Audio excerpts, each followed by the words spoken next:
기도하시겠습니다. 흠이 많고 쉽게 죄의 유혹에 넘어가는 우리들을 긍휼히 여기셔서 독생자를 십자가에서 죽게 하심으로 우리를 구원해내신 하나님을 찬양하고 영광을 올려드립니다. 오늘도 구원받은 감격으로 하루를 시작하는 우리 모두에게 풍성한 은혜와 평강을 허락하여 주시옵소서.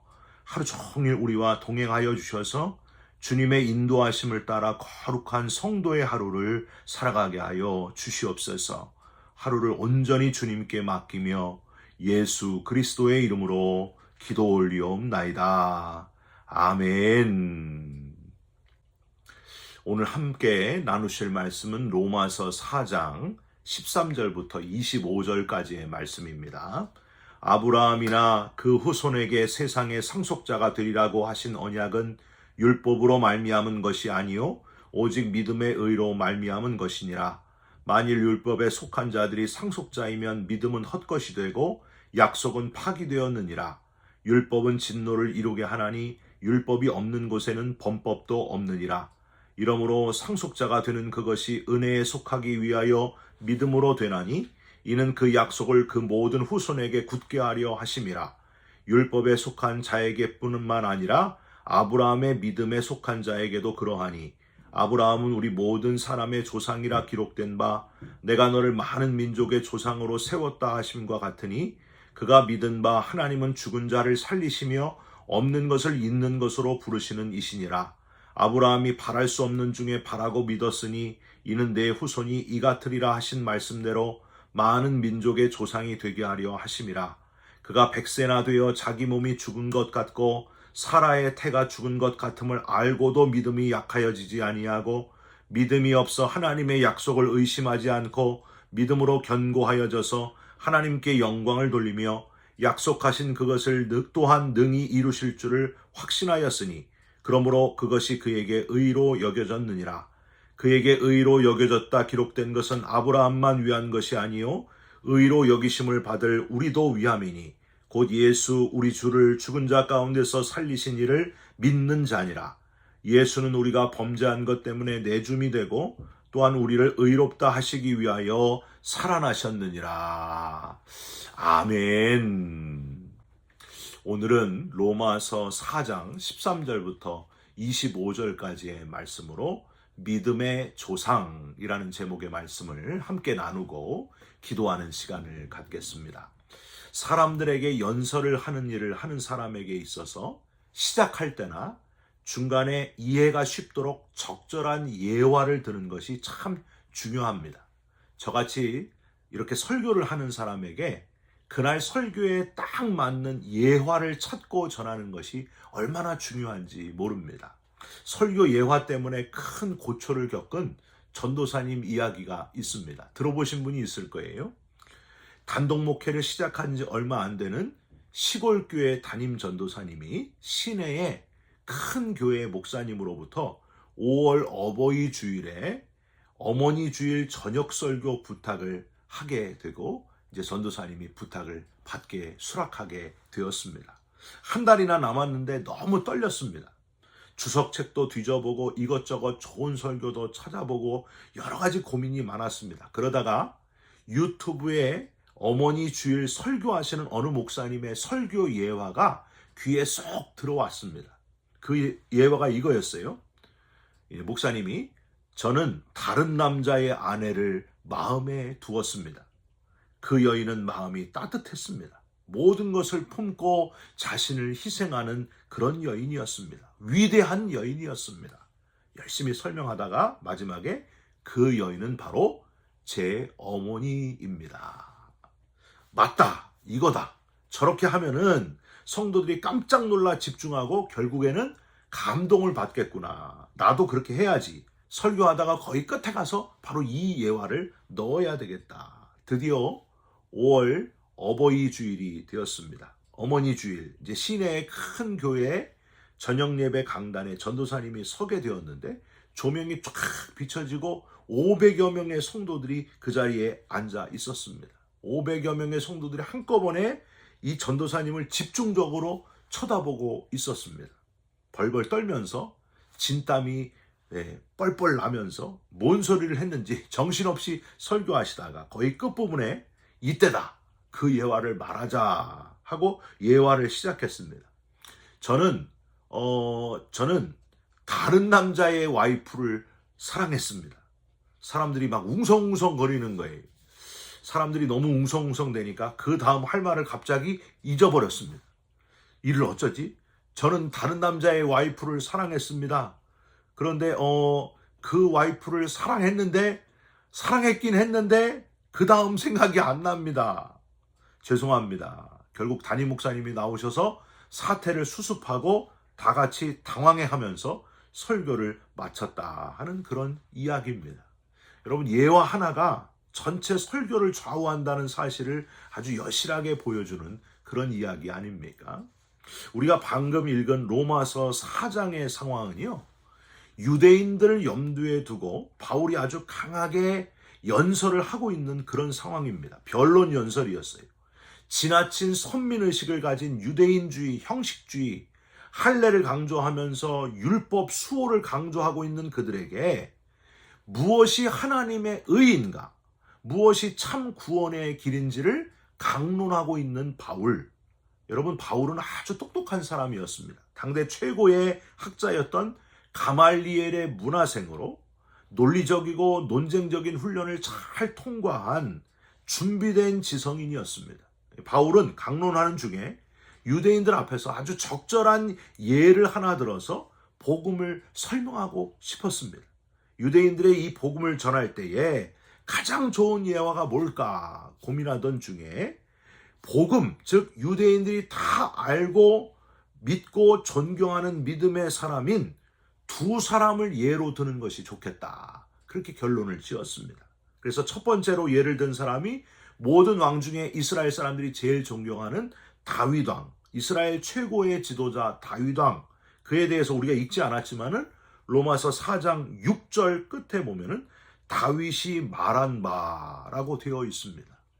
이 다윗 말고 또 한 사람, 그것도 아주 결정적으로 복음이 뭔지를 유대인들에게 가장 잘 전할 수 있는 소재가 되는 사람, 즉 오늘 본문에 나오는 아브라함을 예로 들어서, 믿음의 조상 아브라함을 예로 들어서 설명을 하게 됩니다. 모든 열국의 아버지요, 유대교와 이슬람교 다 통틀어서 아버지의 아버지가 되는, 대부가 되는 아브라함, 이스라엘 역사에 있어서 가장 위대한 인물 아브라함, 그 아브라함의 믿음을 예로 들면서 복음의 핵심은 이것이다 하고 유대인들에게 아주 효과적으로 전달하고 있는 것을 오늘 본문에서 발견할 수 있습니다. 그런데 중요한 거는요, 이렇게 다윗이나 아브라함을 예로 든 이유는 바로 오직 한 분이신 구원자 예수 그리스도, 메시아 예수 그리스도를 전하기 위함이었다는 거예요. 주인공이 누구라고요? 오직 예수 그리스도였다. 그 주님을 전하기 위해서 아브라함도 다윗도 예로 들었다는 거예요. 첫 번째로 우선 저와 여러분이 여기서 얻을 교훈은 전체적으로 볼 때 우리도 아브라함처럼 신앙의 롤모델이 되는 지도자가 되시기를 주님의 이름으로 부탁드립니다. 여러분, 오늘 로마서 4장을 1절부터 끝절 25절까지 읽어보면요, 아브라함이란 이름이 몇 번이나 나올까요? 총 10번이나 나옵니다.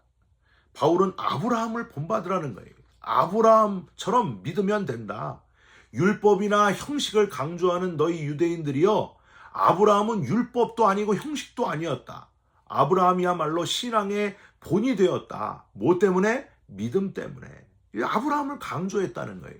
여러분, 저와 여러분도 믿음의 형제들 중에서도 가장 본받을 만한 신앙의 모델이 되시기를 주님의 이름으로 부탁드립니다. 이왕 예수 믿은 것 맨날 그냥 턱걸이로 따라가는 사람 되지 말고 앞장서서 나를 따르라 할 정도로 믿음의 롤모델이 되시기를 주님의 이름으로 부탁드립니다. 여러분, 우리 교회의 모든 속장님 중에서 여러분들 맡은 그 암흑의 속장님이야말로 진짜 속장님이야.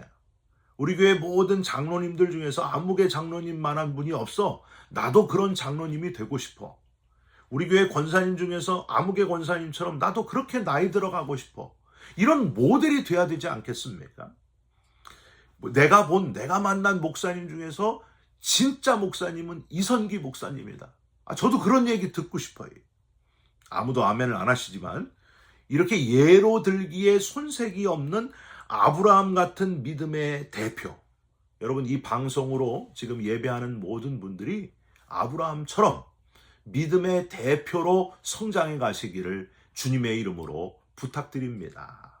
가끔 말씀드리지만은 저는 저희 집안 친척 그리고 집사람 처가댁 다 통틀어 가지고 저희 집안의 첫 번째 목회자가 저예요.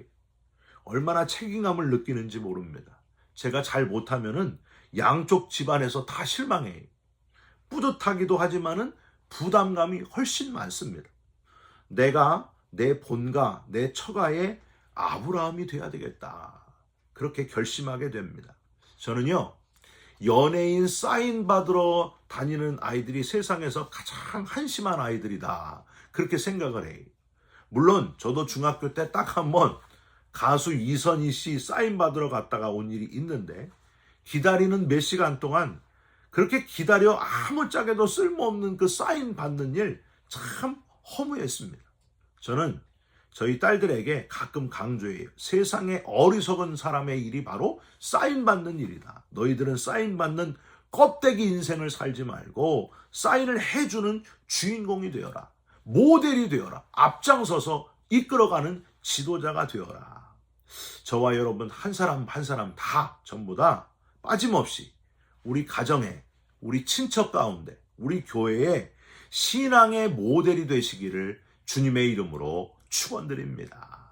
두 번째로, 이제 오늘 본문의 내용 중에 핵심이 뭘까요? 아브라함이 신앙의 모델인데 아브라함에게 있는 믿음이 중요하다는 거예요. 아브라함의 믿음을 본받으라. 여러분, 저와 여러분도 아브라함을 닮으시되 아브라함의 믿음을 특별히 본받는 자 되시기를 주님의 이름으로 부탁드립니다.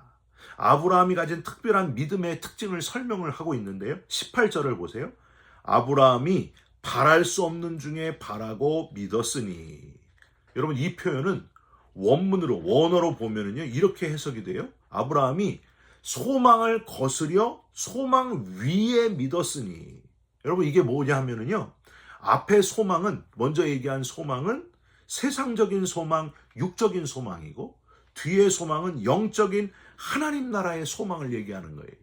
장로교 칼빈이 이걸 강조를 했습니다. 그러니까 아브라함은 인간적이고 세상적인 소망을 초월하고 극복하여 하나님을 바라보는 영적인 소망, 영원한 하나님 나라의 소망을 가진 사람이었다.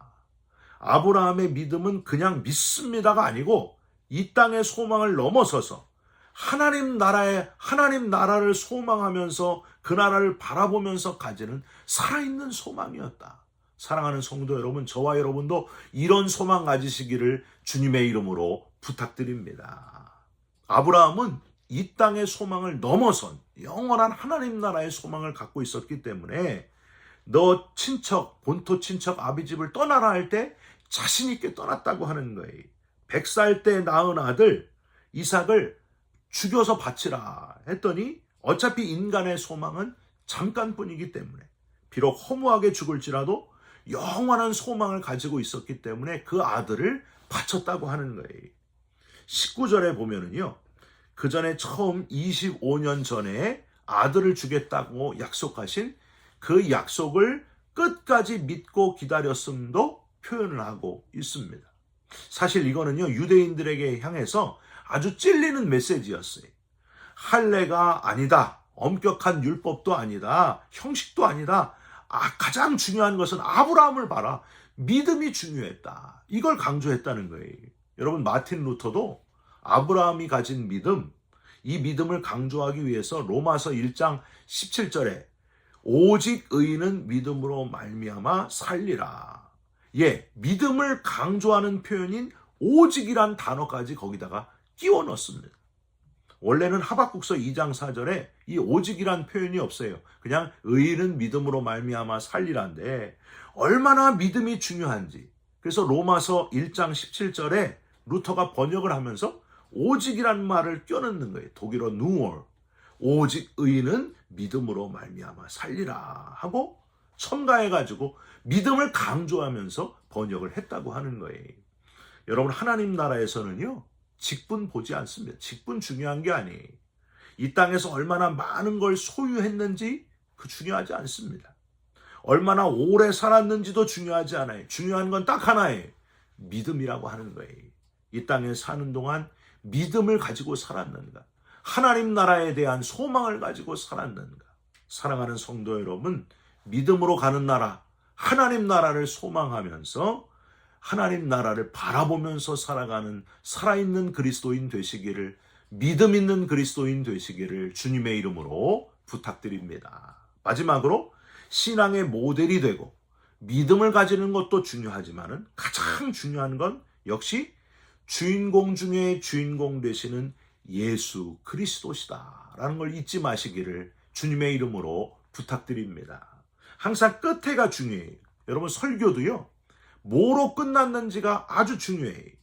끝에 예수 그리스도로 끝나는 설교가 제일 훌륭한 설교예요.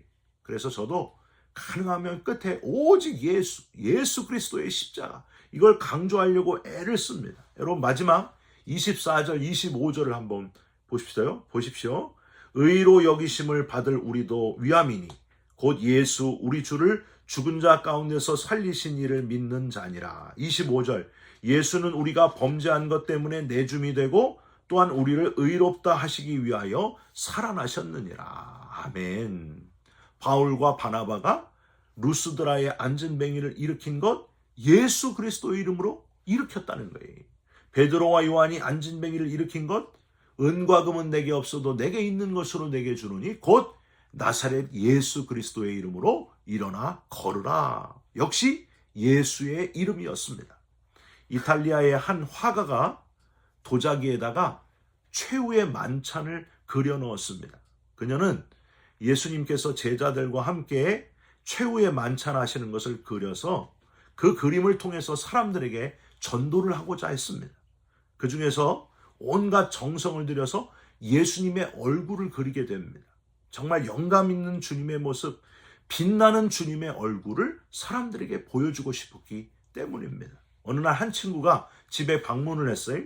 그런데 그림 그려진 그 도자기를 본 친구는 예수님의 얼굴은 본 척도 만척도 안 하고 도자기의 아름다움만 막 칭찬하는 거예요.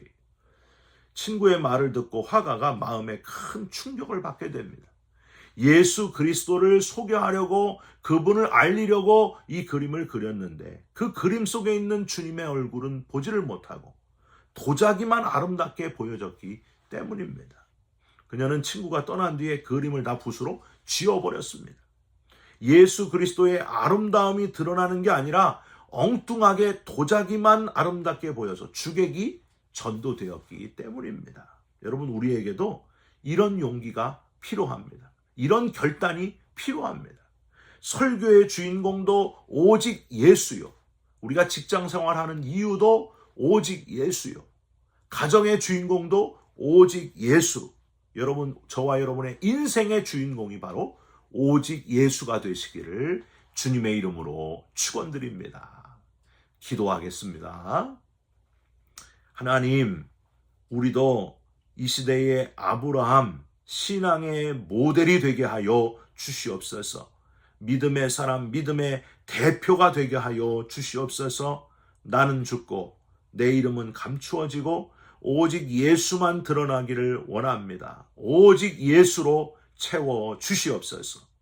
예수 그리스도의 이름으로 기도 올리옵나이다. 아멘. 하늘에 계신 우리 아버지여, 이름이 거룩히 여김을 받으시오며 나라가 임하시오며 뜻이 하늘에서 이룬 것 같이 땅에서도 이루어지이다. 오늘 우리에게 일용할 양식을 주옵시고 우리가 우리에게 죄진 자를 사하여 준 것 같이 우리 죄를 사하여 주옵시고 우리를 시험에 들게 하지 마옵시고 다만 악에서 구하옵소서. 나라와 권세와 영광이 아버지께 영원히 있사옵나이다. 아멘. 사랑하는 성도 여러분, 아브라함처럼 신앙의 모델이 되시기를 주님의 이름으로 부탁드립니다. 가장 중요한 것은 오직 예수입니다. 여러분 오직 예수 붙들고 승리하는 하루가 되시기를 예수님의 이름으로 축원드립니다. 여러분 사랑합니다. 축복합니다. 감사합니다.